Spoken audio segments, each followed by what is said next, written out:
Good evening all of you. आप सभी का इस ऑनलाइन प्लेटफॉर्म में स्वागत है। और दोस्तों, माई सेल्फ सुनील।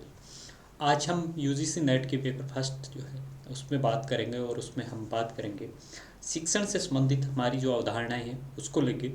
और जैसा कि आप जानते हो दोस्तों कि हमने एप्टीट्यूड जो है उस पर बात की थी, आज हम एटीट्यूड की बात करेंगे। आपने देखा होगा कि यूनिट फर्स्ट की जब बात कर रहे होते हैं तो हमारे सामने दो कंसेप्ट जो निकल के आते हैं वो आते हैं। पहला aptitude and then attitude. Aptitude की बातें जो है हमने कर ली थी। आज हम एटीट्यूड के बारे में बात करेंगे। तो चलिए दोस्तों, इस लेक्चर को स्टार्ट करते हैं और जानते हैं एटीट्यूड क्या होता है। जैसा कि आप जानते हो कि एटीट्यूड जो होता है, कई बार आपने देखा होगा कि इस पर्सन का या इस स्टूडेंट का जो एटीट्यूड है वो कुछ इस तरह से है। कई बार पॉजिटिव एटीट्यूड के रूप में देखते हैं आप, कई बार उसी एटीट्यूड को जो है वो आपको नेगेटिव रूप में देखने को मिलता है। तो एटीट्यूड बेसिकली दो टाइप्स का होता है। आप जानते हो कि एटीट्यूड या तो पॉजिटिव होगा या नेगेटिव होगा। एटीट्यूड जो है वो कई बार आपको, ज़्यादातर एटीट्यूड का मतलब आप जो है नकारात्मक रूप में ही देखते हैं कि कोई व्यक्ति जो है घमंड करता है या कुछ इस तरह से आपको उसके एक्सप्रेशन जो है वो दिखाई देते हैं। तो आप ये मान के चलते हो कि एटीट्यूड जो है वो बेसिकली नकारात्मक है, जबकि ऐसा नहीं होता। एटीट्यूड जो है वो आपका सकारात्मक भी हो सकता है, पॉजिटिव वे में भी हो सकता है और नेगेटिव वे में भी हो सकता है। तो अभी हम जानेंगे कि एटीट्यूड या अभिवर्ती जिसको हिंदी में कहा जाता है उसका मीनिंग क्या है। दोस्तों देखिए, अभिवर्ती एटीट्यूड से तात्पर्य है कि व्यक्ति के उस दृष्टिकोण यानी पर्सन के उस पर्सपेक्टिव से होता है जो किसी वस्तु, संस्था या स्थिति के प्रति विशेष प्रकार के व्यवहार को इंगित करता है। यानी attitude refer to person perspective that indicate particular types of behavior toward a person, object, institution और situation। यानी कि अभिवर्ती से तात्पर्य आपका क्या है कि उस दृष्टिकोण से जो किसी व्यक्ति के प्रति हो, किसी वस्तु के प्रति हो, किसी संस्था के प्रति हो या किसी आपकी सिचुएशन के प्रति हो, जब उसके अंदर कोई व्यक्ति किस तरह का बिहेवियर करता है वो चीज़ें दिखाती है। अगर कोई आपके सामने जो है कोई इस तरह की घटना हो रही हो, मान लो कोई आपके सामने जो है कोई लड़ाई कर रहा है, तो आपका अग्रेसिव होना ये दर्शाता है कि आपका अग्रेसिव एटीट्यूड है, यानी आपका एटीट्यूड जो है वो अग्रेसिव टाइप का है। अगर उसी टाइप पे आप पीसफुल रहते हो तो आपका एटीट्यूड जो है वो पीस वाला एटीट्यूड होगा। तो यही दर्शाता है कि बिहेवियर आपका किस प्रकार का है, ये आपका क्या होता है, एटीट्यूड होता है। यानी इसको और अच्छी तरीके से जानने का प्रयास करें तो अभिवर्ती या एटीट्यूड जो है वो आपके पर्सनैलिटी का एक भाग होता है, पर्सनैलिटी का एक गुण होता है। और वो ये दर्शाता है कि किसी व्यक्ति को क्या पसंद है, क्या लाइक करता है और क्या डिसलाइक करता है। यानी आपके अभिवर्ती जो है, एटीट्यूड जो है वो आपकी पर्सनैलिटी को दर्शाता है कि आप किन चीज़ों को लाइक करते हो और किन चीज़ों को लाइक नहीं करते। यानी ये आपकी मानसिक दशा पे डिपेंड करता है। आपकी मानसिक दशा जो है वही क्या होती है, एटीट्यूड होती है, जो सामाजिक व्यवहार की अभिव्यक्ति में महत्वपूर्ण भूमिका जो है वो आपकी निभाती है। इस एटीट्यूड का एक नाम और भी दिया जाता है जिसे मनोवर्ती भी कहा जाता है। यानी कई बार जो है इसको मनोवर्ती भी हम कहते हैं, क्योंकि ये दोनों भावनात्मक गुण प्रदर्शित कहते हैं। यानी मनोवर्ती यानी मन की जो आपकी दशा है उसी को हम मनोवर्ती कहते हैं। आप एटीट्यूड की बात करें या मनोवर्ती की बात करें, दोनों ही आपके इमोशनल जो अटैचमेंट है उससे जुड़े हुए हैं। ये व्यक्ति के मनोभाव और विश्वासों को इंगित करता है और इस प्रकार अभिव्यक्ति व्यक्ति के व्यक्तित्व की प्रवृत्तियाँ होती है। यानी उसे किसी व्यक्ति, वस्तु के संबंध और किसी विशिष्ट प्रकार के व्यवहार से निर्णय लेने के लिए प्रेरित करती है। कुल मिला के कहें तो आपका जो बिहेवियर है, आपकी जो पर्सनैलिटी है, वो किसी चीज़ को लाइक डिसलाइक करती है और किन परिस्थितियों में किस समय करती है, कैसे करती है, यही क्या है, आपका एटीट्यूड है। तो ये इस यूजीसी नेट पेपर फर्स्ट के अंदर हमारा स्टडी करने का मतलब है कि एटीट्यूड जो है वो भी होना चाहिए। यानी स्टडी के प्रति आपका जो एटीट्यूड है वो किस टाइप का है। स्टूडेंट जो है उसका भी स्टडी के प्रति जो एटीट्यूड है वो आपका किस प्रकार का है। तो इसलिए हम इस अभिव्यक्ति यानी एटीट्यूड को हम रीडिंग करते हैं। तो आई होप यहाँ तक जो है एटीट्यूड को लेके आपकी, इसके अर्थ को लेके, इसकी परिभाषा को लेके काफ़ी कुछ चीज़ें जो है क्लियर हो गई होगी।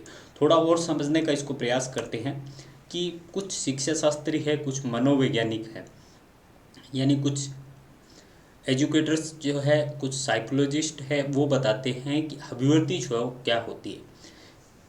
हेरमर्स, रूमल्स और गेज के अनुसार क्या होती है, अभिव्यक्ति अनुभवों के द्वारा व्यवस्थित व संज्ञानात्मक प्रवृत्ति है। यानी अनुभव आपके पास में होंगे, आपका एक्सपीरियंस होगा, वो एक व्यवस्थित तरीके से होगा, और एक संवेग जो आपके अंदर आएंगे वो आपकी क्या दर्शाएंगे, अभिव्यक्ति को दर्शाते हैं।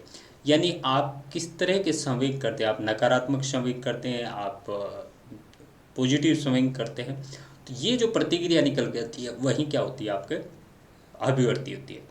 आल्पोर्ट ये कहते हैं कि अभिव्यक्ति प्रत्युत्तर देने की मानसिक और स्नायुक तत्परताओं से संबंधित अवस्था है। यानी आल्पोर्ट जो है वो ये दर्शाते हैं कि कोई व्यक्ति किसी स्थिति में, किसी संस्था के साथ उसके किस प्रकार की रिलेशन है, वो उसकी मानसिक और उसकी स्नायु जो तत्परता है उसको दर्शाती है कि वो किस प्रकार का है, व्यवहार जो है वो आपका करता है।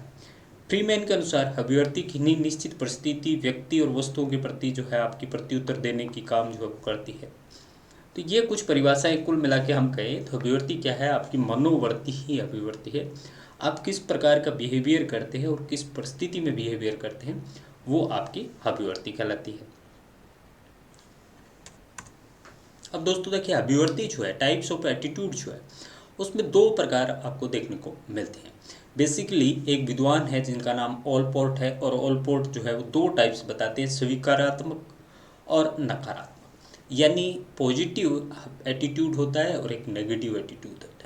जब किसी व्यक्ति, विचार, घटना और संस्था आदि की उपस्थिति जो है हमें सुखद लगती है, यानी जो हमें सुक्त लगती है, यानी किसी व्यक्ति को देख के हम सुख महसूस करते हैं, किसी विचार को लेके हम जो है बड़ा पॉजिटिव उसको लेके हमारा जो पॉजिटिव वे आता है, किसी इवेंट को लेके पॉजिटिव वे आता है, किसी संस्था को लेके पॉजिटिव वे आता है।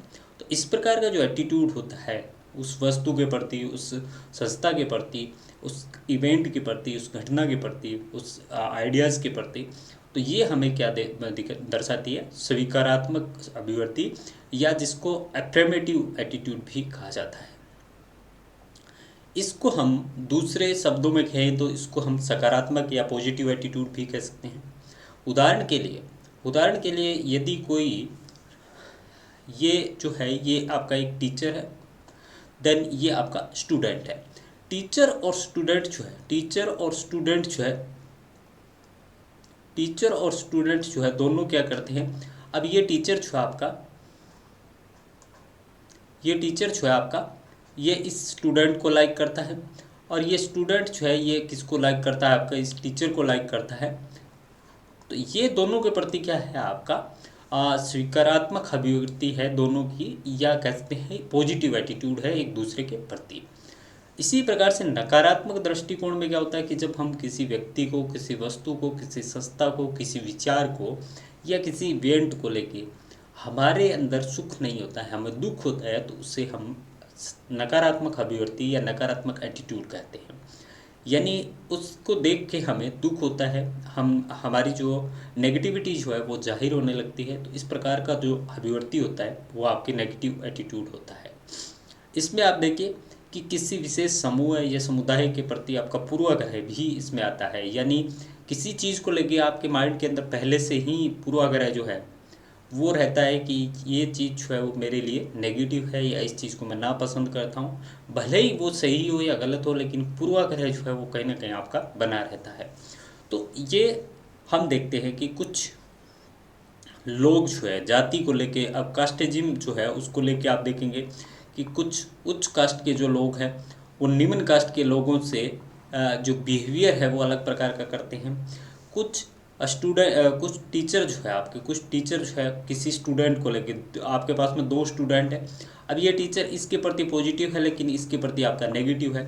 तो इसका चाहे ये स्टूडेंट जो है वो पहले की दृष्टिकोण से, अब चाहे इसका जो कह सकते हैं प्रदर्शन जो है वो अच्छा हो, लेकिन इसके अंदर, टीचर के अंदर क्या है, आपका पूर्वाग्रह है कि स्टूडेंट बी जो है वो आपका अच्छा नहीं था, तो अभी भी अच्छा नहीं होगा। तो पूर्वाग्रह कहीं ना कहीं आपकी नेगेटिविटी जो है वो दर्शाती है, और इसीलिए आप नकारात्मक अभिव्यक्ति या नकारात्मक एटीट्यूड जो है वो आप करते हो। और अलग भेदभाव जो है अलग जो बिहेवियर है उसके साथ में होता है। तो ऑलपोर्ट जो है वो यही बताता है कि आपका एटीट्यूड जो है वो आपका सकारात्मक या नकारात्मक एटीट्यूड जो है वो होता है। और ये दोनों है जो हमें हमारी मनोवृत्ति, हमारा जो बिहेवियर है वो दर्शाते हैं कि हमारा एटीट्यूड जो है वो सकारात्मक है या हमारा एटीट्यूड जो है वो नकारात्मक है। तो आई होप एटीट्यूड के टाइप्स के बारे में कोई कन्फ्यूजन नहीं है। इसी प्रकार से ब्रिट जो है वो आगे जाके इसको दो भागों में फिर बांटता है। वो कहता है कि एक सामान्य होता है और एक विशिष्ट होता है। यानी ब्रिट जो है वो कहता है, ऑलपोर्ट जो है वो सकारात्मक और नकारात्मक कहता है, ब्रिट जो है वो दो भागों में इसको बांटता है। ब्रिट कहता है आपका दोस्तों कि एक सामान्य अभिव्यक्ति यानी एक जनरल एप्टीट्यूड जो है वो एटीट्यूड जो है वो आपका होता है। इसमें किसी घटना, किसी व्यक्ति या किसी विचार को लेके क्या है कि सामूहिक रूप से जो भावना है वो व्यक्त की जाती है। उदाहरणतः अगर घड़ी जो है वो प्राकृतिक घटना आदि के संबंध में व्यक्त विचार जो है वो सामान्य अभिव्यक्ति है। घड़ी को लेके आपके सबके माइंड में जो है, हम सबके माइंड में एक कॉमन चीज़ रहती है, घड़ी जो है टाइमिंग बताती है। कोई प्राकृतिक घटनाएं जैसे भूकंप को लेके है, ज्वालामुखी को लेके है, साइक्लोन को लेके है, तो इस तरीके की जो आपकी घटनाएं होती है उसके प्रति एक सामान्य विचार रहता है, सामान्य एटीट्यूड रहता है। विशिष्ट एटीट्यूड जो है वो क्या रहता है कि उसमें कुछ विशिष्टताएं आपकी होती है, उसमें कुछ स्पेशल एक्सप्रेशन जो है वो आपको रिप्रेजेंट होते हैं। जैसे कि कोई छात्र है, सपोज दैट ये आपके पास में दो छात्र हैं और ये आपका टीचर है, ये ए एंड बी है और ये आपका टीचर जो है रमन नाम का टीचर है। अब रमन नाम के टीचर जो वो दोनों के प्रति क्या रखता है, समान भाव रखता है, कोई इनमें डिफरेंस नहीं है। और ये आपका मैथ का टीचर है और मैथ का टीचर जो है दोनों के प्रति समान भाव रखता है। तो हाँ, इसकी जो एटीट्यूड है टीचर का वो किस प्रकार का होगा, आपका सामान्य या जनरल एटीट्यूड होगा। इसी प्रकार से एक अलग स्टूडेंट जो है वो आपका सी है। अब ये मैथ वाला रमन टीचर जो है सी को स्पेशल मैथ में अच्छा होने के कारण इसके प्रति एटीट्यूड जो क्या रखता है, स्पेशल एटीट्यूड रखता है। यानी इसको स्पेशल जो है वो टाइम देता है, इसके साथ में स्पेशल जो है वो आपका डिस्कशन करता है। तो इसका मतलब क्या हुआ कि सी के साथ में जो रमन टीचर का बिहेवियर है या उसकी जो एटीट्यूड है वो किस प्रकार का है, विशिष्ट एटीट्यूड है। और ये जो सी जो स्टूडेंट है वो भी इनकी तुलना में रमन स्टूडेंट जो है उसका अधिक आपका रेस्पेक्ट करता है, उसका रेवरेंस करता है, यानी विशिष्ट भाव, आदर और सम्मान उसको देता है। तो ये जो चीज़ है वो क्या हो गई, आपके विशिष्ट हो गई। तो ब्रिट यही बताता है कि एक सामान्य होता है, एक आपका विशिष्ट होता है। तो आई होप यहाँ तक कोई आपके कन्फ्यूजन नहीं होगा। नेक्स्ट देखिए दोस्तों, अभी तक हमने जो बातें की है वो एक बार दोबारा मैं बता देता हूँ आपको कि अभिवर्ती एटीट्यूड जो है या अभिवर्ती जो है वो क्या थी, और उसकी परिभाषा की बात की थी हमने। ब्रिट ने उसके दो टाइप बताए थे, सामान्य और विशिष्ट, और आलपोर्ट जो है उसने आपके दो टाइप बताए थे, नकारात्मक और सकारात्मक। आई होप यहाँ तक कोई कन्फ्यूजन नहीं होगा, और कन्फ्यूजन है तो प्लीज़ कमेंट करके एक बार जरूर बताइए। अब आते हैं टीचिंग एटीट्यूड पे, कि एटीट्यूड जो है वो एक कॉमन है आपका, लेकिन जब टीचिंग के साथ में जुड़ जाता है वो, तो इससे शिक्षण अभिवर्ती या टीचिंग एटीट्यूड कहा जाता है। दोस्तों देखिए, टीचिंग एटीट्यूड जो है उसका मीनिंग है कि एक उसमें शिक्षण होता है और दूसरा आपका एटीट्यूड होता है। यानी एक शिक्षक में विद्यार्थियों को पढ़ाने वाला गुण है या नहीं है, यानी शिक्षा के प्रति एक शिक्षक जो है उसका एटीट्यूड कैसा है, उसका शिक्षा के प्रति नकारात्मक एटीट्यूड है या सकारात्मक एटीट्यूड है। बेसिकली आप देखेंगे कि शिक्षक जो है वो वही शिक्षक सफल शिक्षक माना जाएगा जिसका शिक्षण अभिवर्ती जो है या शिक्षण एटीट्यूड जो है, टीचिंग एटीट्यूड जो है वो आपका पॉजिटिव होगा। तो एक शिक्षक में विद्यार्थियों को पढ़ाने वाले गुण जो है वो होना चाहिए, ये उसका एटीट्यूड है। अर्थात एक शिक्षक किस प्रारूप में अपने ज्ञान से अपने अभ्यर्थियों को ज्ञान का अंतरण करता है, ये शिक्षण का अभिवर्ती कहलाता है। शिक्षण अभिवर्ती के अंदर वो सभी अभिवर्तियाँ आती है जिसका संबंध शिक्षा संबंधी विभिन्न क्षेत्रों या विषयों से होता है। इसके अंदर आप देखेंगे कि शिक्षक का व्यवहार जो है, बिहेवियर जो है, वो आपका शिक्षण अभिवर्ती कहलाता है। अब उसके अंदर क्या होंगे, तीन पक्ष होंगे। एक मनोवैज्ञानिक जो है वो होगा, साइकोलॉजिकल होगा, ज्ञानात्मक होगा, और भावनात्मक या मनोयोगात्मक जो है वो निकल के आता है। यानी एक शिक्षक जो है उसकी मनोवैज्ञानिक स्थिति कैसी है, उसके ज्ञानात्मक जो है वो कैसा है, और उसका भावनात्मक या ज्ञान योगात्मक जो है वो उसके विचार जो है वो किस प्रकार के हैं। तो ये शिक्षण अभिवर्ती या टीचिंग एटीट्यूड जो है उसको बहुत ज़्यादा रिफ्लेक्ट करते हैं, उसको बहुत ज़्यादा जो है प्रभावित करते हैं आपका। तो शिक्षण अभिवृत्ति शिक्षण की पूरी प्रक्रिया में पक्ष और विपक्ष दोनों को समझने और उस व्यक्त करने में सहायक होती है। यानी शिक्षण प्रक्रिया में शिक्षक जो है वो विभिन्न लोगों जैसे विद्यार्थी, अभिभावक, समुदाय, प्रधानाचार्य इनके संपर्क में आता है, और इन सभी के प्रति शिक्षक की जो अभिव्यक्ति है वो स्पष्ट होती है। यानी वो अभिभावक के साथ में कैसी आपके बातें कर रहा है या कैसे विचार कर रहा है, आपका जो है छात्र के साथ में कैसा कर रहा है, अपने स्टाफ के साथ में कैसा कर रहा है, तो ये सारी चीज़ें जो है वो आपकी निकल के आती है।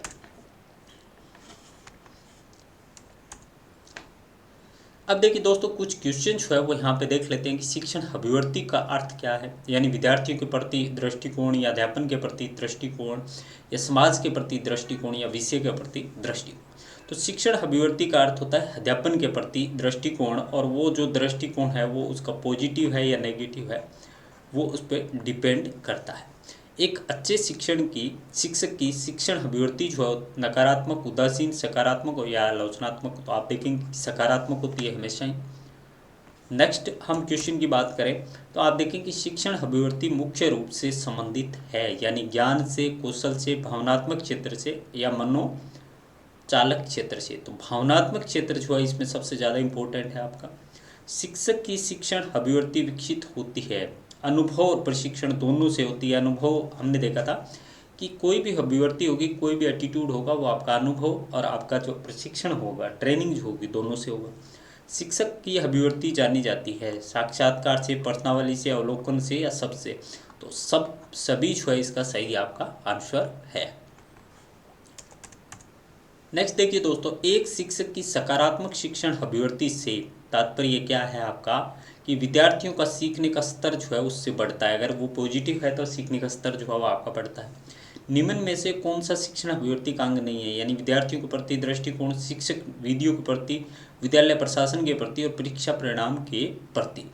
तो ये नहीं है परीक्षा परिणाम के प्रति, उसका दृष्टिकोण जो है वो आपका सही नहीं माना गया है। शिक्षक अभिवृत्ति का निर्माण जो कहाँ पे होता है, आपका सामाजिक अनुभव से भी होता है, व्यक्तिगत अनुभव से भी होता है, यानी दोनों सही है। यदि किसी शिक्षक की शिक्षक अभिवृत्ति नकारात्मक है तो क्या होगा, उससे शिक्षण जो है प्रभावी नहीं होगा।